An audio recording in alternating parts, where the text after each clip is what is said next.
Nasauto ang chika na third party daw ang issue sa hiwalayang Elis Hoson at McCoy De Leon.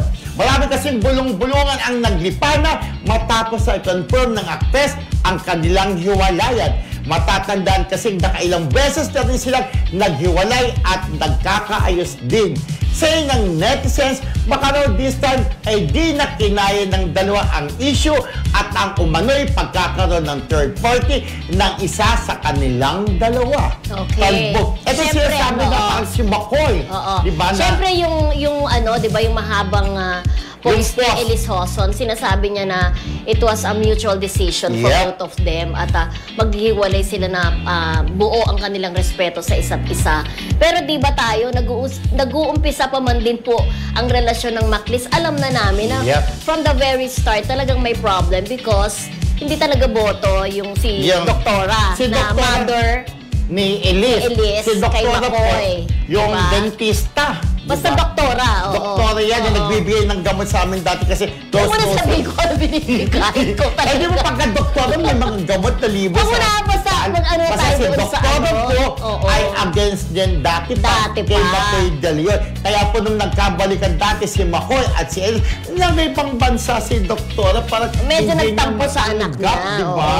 Pero yun nga, ang sabi nga, naku, mamaya panood ni Doktora, kinikwento ay, ba yun? doktora! Siyempre, alam naman ng kamunduan ng show business niya. Parang di ba, against all odds ang damat dati ni Elis at saka ni McCoy De Leon. Kung natatandaan mo, isang interview natin kay McCoy, sabi nga niya, di ba, tinanong ko yun sa kanya na okay na ba kayo ni Doktora? Parang hindi pa rin sila, di ba, hindi pa rin sila nag-uusap. Kasi di ba, ang sabi nga, magiging okay ang dalawang tao kapag ka nag-reach out ang isa. Correct. So, parang magiging okay kung sinasabi, hindi naman gumagawa ng parang yan si McCoy. According lang sa mga naririnig namin, pero ang sure namin talaga is, isa sa mga naging problem talaga ng relationship nila is, yung mother nga ni Elis ay hindi talaga naging boto. But definitely, wala namang kinalaman siguro si Doktora sa paghihiwalay nila. Siyempre, silang dalawa naman ang involved dyan. Kaya sila lang ang magdedesisyon para sa kanilang dalawa. Pero ang maganda nga dun sa post ni Elis, diba? Na napakahaba, wala siyang sinasabing dahilan. Pero siguro mga netizens nag 1+1 lang. Dahil nga diba sinasabi ng iba na ay eto, may pagkababaero itong si McCoy.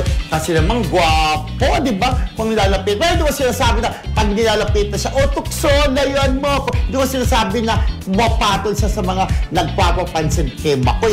Pero yun nga, wala pong sinasabing dahilan si Elis doon sa kanyang pagkahababang post kung anong reason kung bakit for the end time ay naghiwalay sila ni McCoy.